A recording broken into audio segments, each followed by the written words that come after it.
Right, so straight to the point on this one, guys. This is my breakdown of Canelo and Joe Saunders boxing match. Now, what's happened? So, for those who haven't seen already, Joe Saunders retired on his stool after round 8 of the fight. His trainer Mark Tibbs communicated to the referee and actually waved it off, saying that Joe Saunders cannot continue, and indicated that this was due to an impaired vision. Basically, Joe Saunders' right eyelid, I believe, was swelling up. It actually, on camera, was seen to be closed, making his vision impaired. Now, first of all, there will be debates as to whether he quit, whether he could have carried on, which I'll talk about later on. But before I talk about the actual stoppage, I want to talk about the fight itself. This is a breakdown video and a bit of analysis video, but also my opinion. But I also want to hear your opinion as well in the comment section. So we'll go to the comment section after this video. But let's get straight on to the fight itself. Now, the first few rounds of the boxing match, we saw Canelo going at Joe Saunders. Now, we knew this is going to happen. Canelo usually always comes in strong. He usually always tries to load up and land some big punches.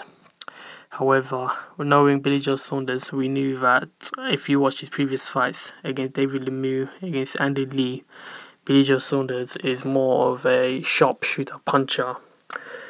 And he has a pedigree himself. I think it's 80 or 86 amateur fights. I think he's lost less than 10 of those, and he's undefeated professional. He knows that within a boxing match, it's not always good to shy away in the beginning of the rounds, because you need to earn the respect of the opponent and you need to set the rhythm and the tone for the rest of the fight. That's exactly what Joe Saunders did. So when Canelo in the early rounds came in for the big shots, Joe Saunders was trying his best to be elusive and dodge the shots, but also pop in one or two straight jabs and come back with his own hooks at times. Now, this frustrated Canelo, and oftentimes it didn't help Canelo, as he constantly had to reset his rhythm. His footwork was imbalanced, and it was clear that Joe Saunders knew what he was doing. He was trying to offset Canelo's rhythm and not let Canelo get into the rhythm. Now, I think after the first round, you saw Canelo's back sweating, you saw Joe Saunders sweating.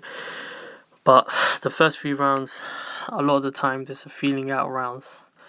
Yes, there's punches being thrown, punches being landed, but oftentimes boxers are feeling each other out. What stance they're using, what stance they are using, measuring the distance between each other, measuring each other's reactions, tasting some of the power. All these things usually always happens in the first few rounds. But also, in the first few rounds, nervous energy is burnt the most compared to the rest of the fight. This is because fighters are anticipating what they don't know.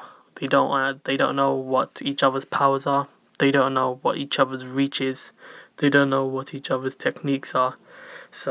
And they always, in a fight, a lot of the times boxers, they tend to let the other person hit first and allow them to capitalize and counter them.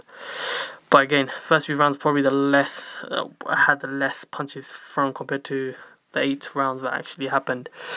But because a lot of the moving around, a lot of the feinting, you can see a lot of nervous energy was being burnt by both fighters. What I found was that every time Canelo landed or went in for a body shot, Joe Saunders was a bit timid. He tucked his arms in. From the body language, you could see clearly that this was something Joe Saunders was aware about. Maybe in his sparring matches, he knew that body shots he is something susceptible to. That is his weak spot. But it was clear that from the early rounds, he was trying to look after his body, not try to take as much shots as he can. Now, it's easier said than being done once you're in there with Canelo. Canelo will give a challenge to any fighter, and he always will be coming out strong to you. I would say from the first few rounds, from round 1 to 2, Canelo was landing cleaner punches. And you have to also understand, this was at Jerry Jones AT&T Stadium. Nearly 75,000 fans. Every time a punch is thrown, the fans will always cheer for Canelo. And rightly so in this case. Most of the fans were Mexican, I presume.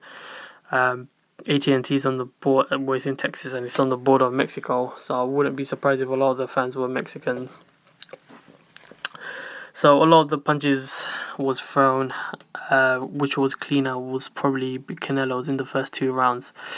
Don't get me wrong, Billy Joe Saunders did have his moments. He came back with some good clippers and he came in with some good pop shots and moved around. This was quite key for Billy Joe Saunders actually, not to get into a dogfight with Canelo. As Canelo, this is something Canelo likes. He has a strong chin, he has power, and he has endurance. He has over 50 fights, so he knows he's fought a lot of fighters, and he knows how to get into a dogfight. Canelo, from round 3 onwards, there were moments again for Canelo, but again, Billy Joe Saunders also was trying to assert his authority. This is quite important, especially with Canelo. You have to assert your authority with Canelo. You have to set your tone. You saw with the Golovkin fight, when Canelo moved up to 160 and fought Golovkin, he had difficulty establishing authority as Golovkin was constantly coming at Canelo and popping that jab. This is something which Billy Joe Saunders had to do. He had to be the other person. In this case, he had to assert his jab. He had to punch and move. Canelo itself was at times, you could see visibly he was getting frustrated. There was times where Billy Joe Saunders actually made Canelo miss. There was some hooks which will knock out anyone. Had they have landed, probably would have knocked out Billy Joe Saunders if it had connected. Like, there was a few left-hand hooks which Billy Joe Saunders swung, but Canelo swung, but Billy Joe Saunders was able to duck and move around and reset. I would say that every time Billy Joe Saunders moved around and resetted and basically got on his bike and was walking around the ring, it caused a lot of problems for Canelo. Canelo had to reset his footwork. He had to reset his distance, reset his motion, and understand again what combinations he's going to be throwing, because Billy Joe Saunders is constantly trying to upset Canelo's rhythm, not let him get comfortable to the point where he will be able to land those big, powerful shots. Those are the knockout punches. I'm sure that was a game plan for Billy Joe Saunders from the get-go, not to let Canelo gain his rhythm, constantly move, punch and move. Don't let him get comfortable, don't let him land the power punches. One of the things I want to talk about was that from round 6, it seemed that Billy Joe Saunders stepped up a gear. I would say he started to come on a little bit more stronger, popping his jab a lot more, moving a lot more. From the movements, he was fighting more. At times, there was some bursts of the fights where he was fighting in a phone booth. He was popping his jabs and then moving back out again, popping his jabs and moving back out again, popping his body shots and then coming up for a hook and then moving back out again. Now, this looked at times it looked clearly that Billy Joe Saunders had nipped some of the rounds off from Canelo from round 6 to 7. I would say round 6 to 7 there was a good shot. There's a good argument for Billy Joe Saunders to have those rounds. Those rounds was quite decisive, as it not just as in officially for the judging scorecards, but also momentum wise. It will determine which fighter will have more momentum going forward. Psychologically, I would presume Billy Joe Saunders knew that round 6 onwards, this is his opportunity to come out and try and get Canelo a little bit more.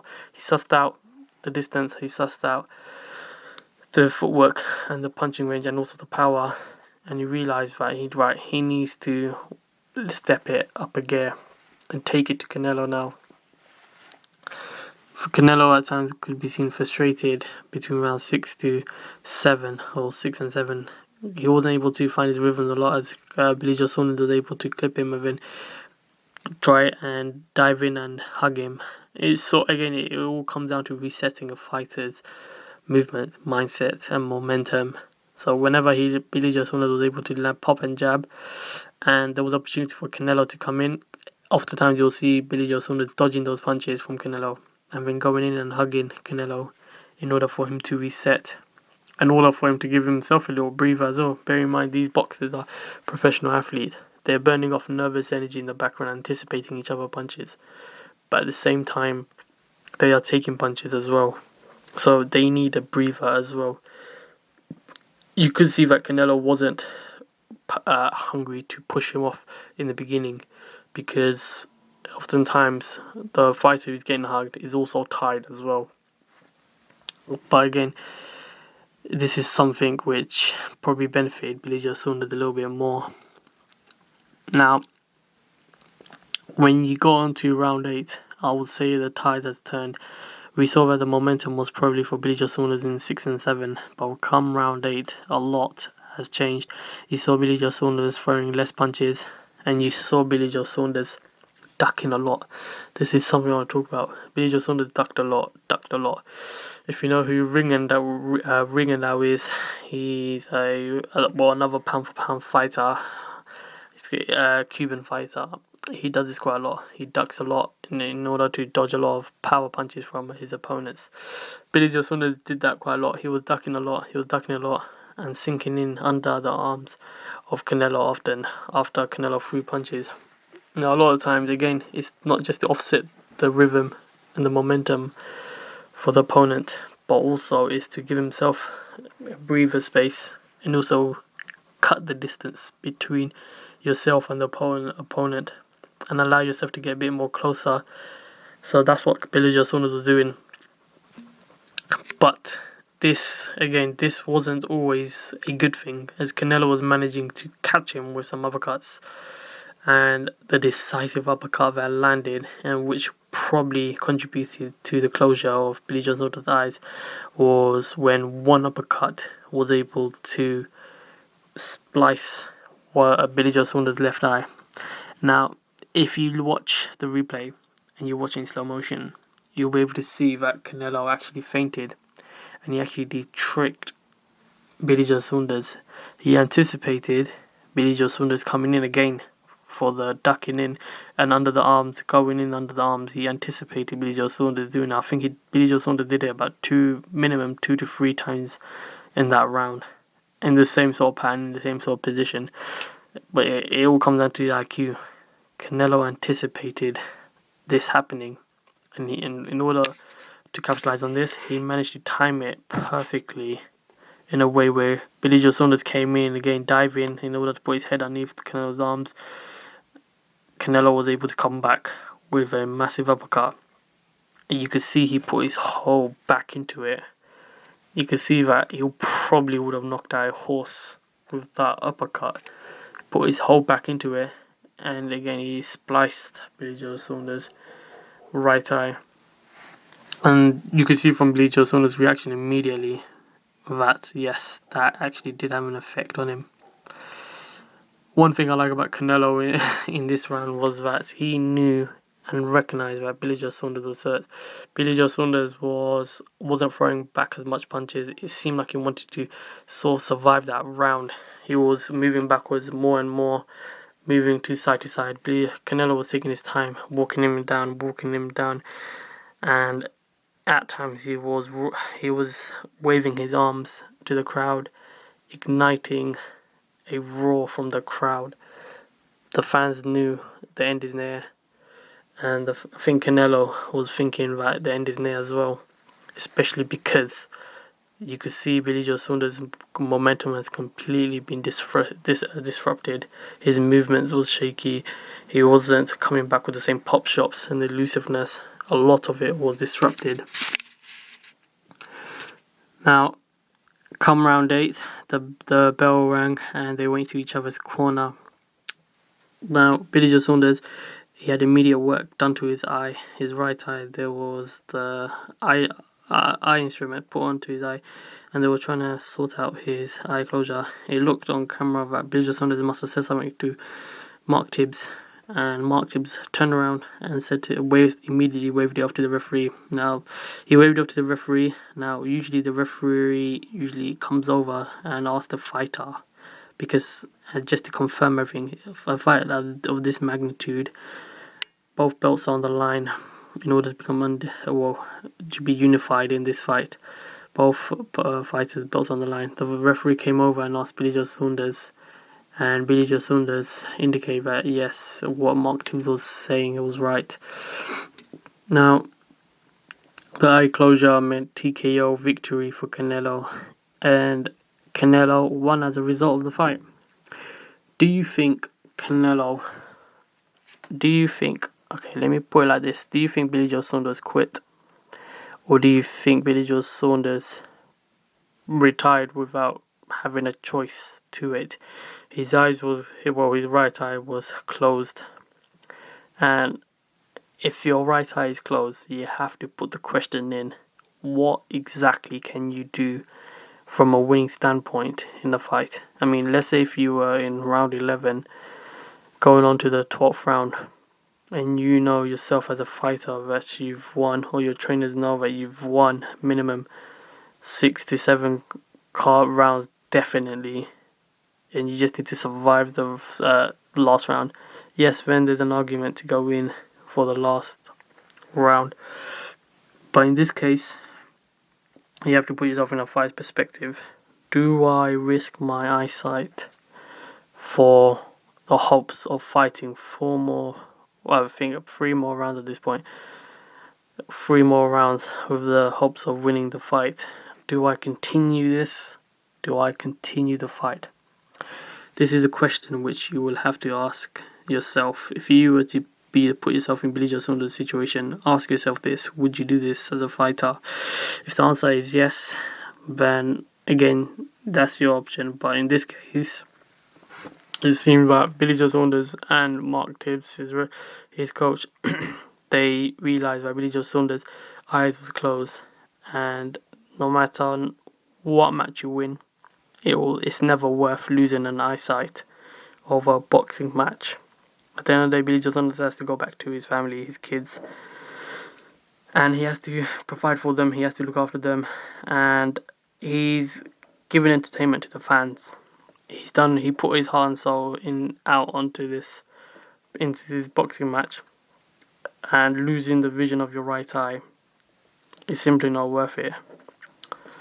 Interesting to see your comments and to see your opinions. Do you think he quit? Do you think he could have done more? We have seen fighters go on fighting and finishing off a fight because they don't want to quit, and they don't want the match to finish. They'll rather let the match finish on round 12 rather than letting the match being terminated from a stool. For example, Pacquiao versus Margarito, that was a good fight. Again, reminds me of this fight, especially because there was around 60,000, I believe, 63,000, I think it was 55 to 63,000 fans in attendance for that fight. So, similar sort of a magnitude. Margarito had his eye busted open, left, right, centre by Pacquiao. Bang, bang, bang, bang, bang. Pacquiao smashed him from pillar to post. Punching, moving. Again, Margarito refused to quit. However, we realised that since that fight, Margarito was never the same after that fight. Never ever the same after that fight. His eye socket was completely damaged. He had orbital bone issues in that eye socket. And his following fight, I believe he fought Cotto and fought some other people as well. His eyesight was badly busted open.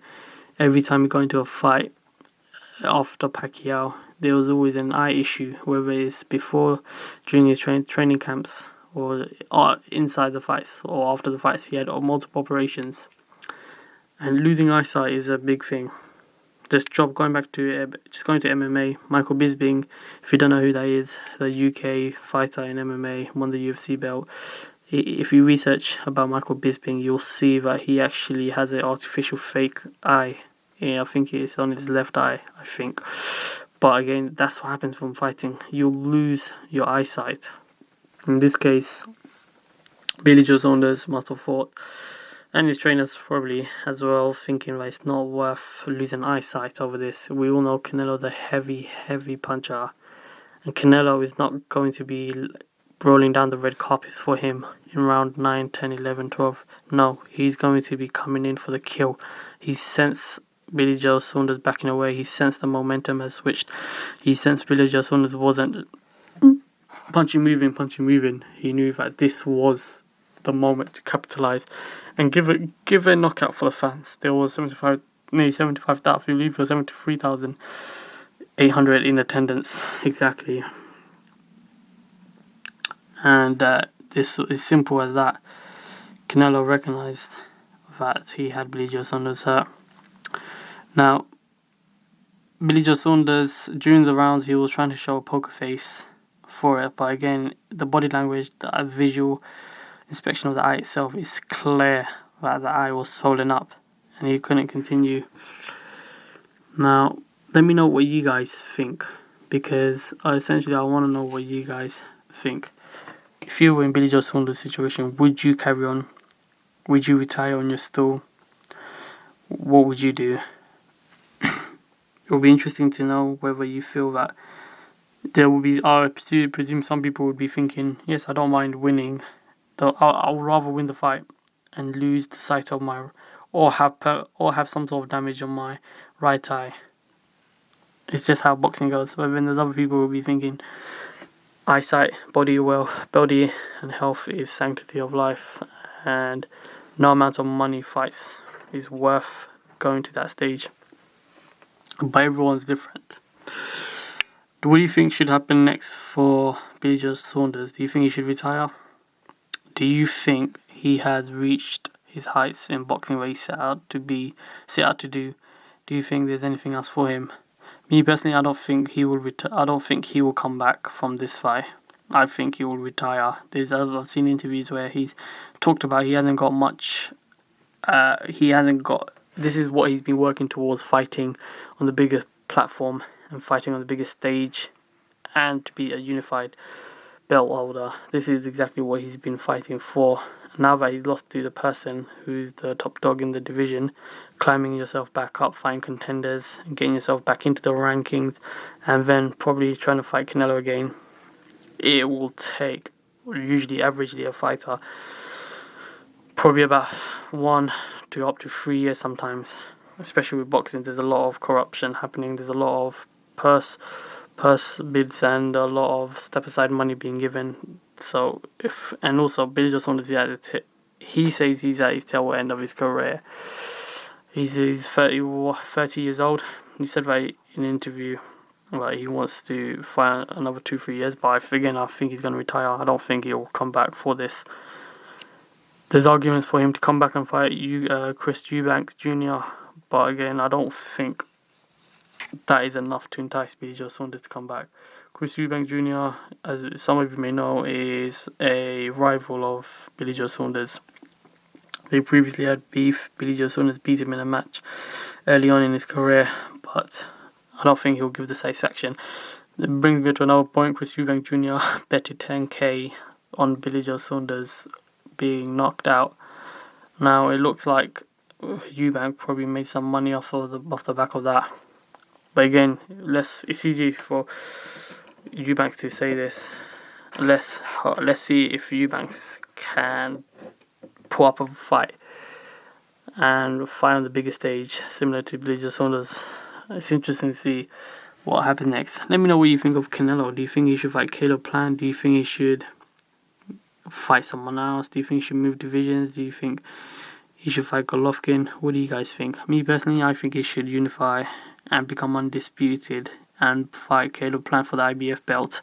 Boxing needs unified and undisputed belt holders. We want to see Ring Magazine belt holders, WBA, WBO, WBC, IBF. If you want to count IBO as well, we want to see a fighter have all those belts. That's the pinnacle of boxing. That's what you know when a boxer is the top dog in his division.